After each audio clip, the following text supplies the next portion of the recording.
NCERT अपने syllabus को लेकर एक बार फिर चर्चा में। अब एनसीईआरटी की तरफ से देश के विभाजन के लिए 3 लोगों को जिम्मेदार बताया गया है, जिसमें जिन्ना और माउंटबेटन के साथ कांग्रेस को भी विभाजन का जिम्मेदार बताया गया है। इस किताब का टाइटल विभाजन के दोषी दिया गया है। साथ ही कहा गया है कि विभाजन के दर्द को भुलाया नहीं जा सकता है। इस किताब को लेकर अब सियासत शुरू हो गई है और कांग्रेस इसका विरोध करे। किताब में तस्वीर के साथ 3 लोगों को दिखाया गया है, जिसमें नेहरू भी नजर आ रहे हैं, साथ ही मोहम्मद अली जिन्ना और लॉर्ड माउंटबेटन की तस्वीर भी है।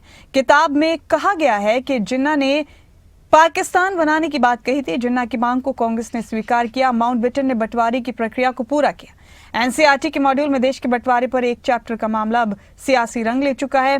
सियासत तेज हो गई है। सत्ता पक्ष और विपक्ष आमने सामने। मैं बोलूंगा कि एनसीईआरटी में ये किताब को शामिल करना चाहिए। Muslims against partition by Shamsul Islam शामिल करिए उस किताब में, पढ़ाइए कौन था। और ये बार बार जो झूठ बोला जाता है ना पार्टीशन के बारे में, अरे भाई उस वक्त कितने मुसलमानों को वोट डालने का इख्तियार था? 2 या 3% को भी नहीं था जो इनकम टैक्स दे सकता था, जिसके पास जमीन थी या कोई कंडीशंस थे। मोर देन 90% करीब मुसलमान वोट ही नहीं डाल सकते। ये तो पूरे एलिटिस्ट राजा रजवाड़े बोलिए या जमींदार बोलिए, उन लोगों को इख्तियार था। शम्सुल इस्लाम किताब को शामिल करिए आप, मुस्लिम अगेंस्ट पार्टीशन बताइए। जो विभाजन का कटु सत्य है उसको सम्मिलित किया है अध्ययन के लिए।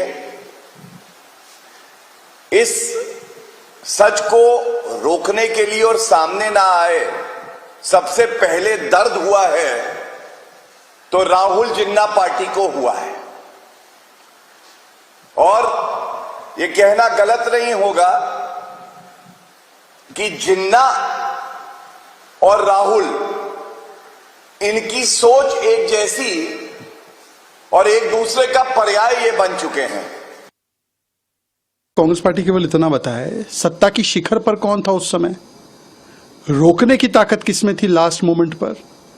अगर कोई चाहता कि ना हो बंटवारा तो वो कौन थे जो उस बंटवारे को रोक पाते? जिन्ना, जिसने प्रपोज किया, कांग्रेस और कांग्रेस में खासकर नेहरू जिसने इसको सेकंड किया, और माउंटबेटन जिसने इसको इंप्लीमेंट किया। तो अगर ये ऐतिहासिक तथ्य सामने आ रहे हैं तो आप इतिहास से क्यों घबराते हैं? वैसे भी कांग्रेस पार्टी इतिहास में जीते जीते इतिहास ही बन चुकी है। भारतीय जनता पार्टी का फर्जी इतिहास है। मैं तो आज आपके सामने पूरी एनसीईआरटी को चैलेंज करता हूं। आ जाएं, अकेले मुझसे ही वाद विवाद कर लें किस तरह क्यों पार्टीशन आया, तभी बता देंगे क्या पार्टीशन के कारण थे। भाई आप हाथ में आज एनसीईआरटी आ गई है, जो चाहे छाप दो।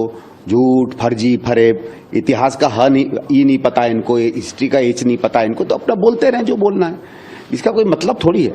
आपको हर सब्जेक्ट को बिल्कुल भारतीय जनता पार्टी का मुखपत्र बना देना तो बनाइए।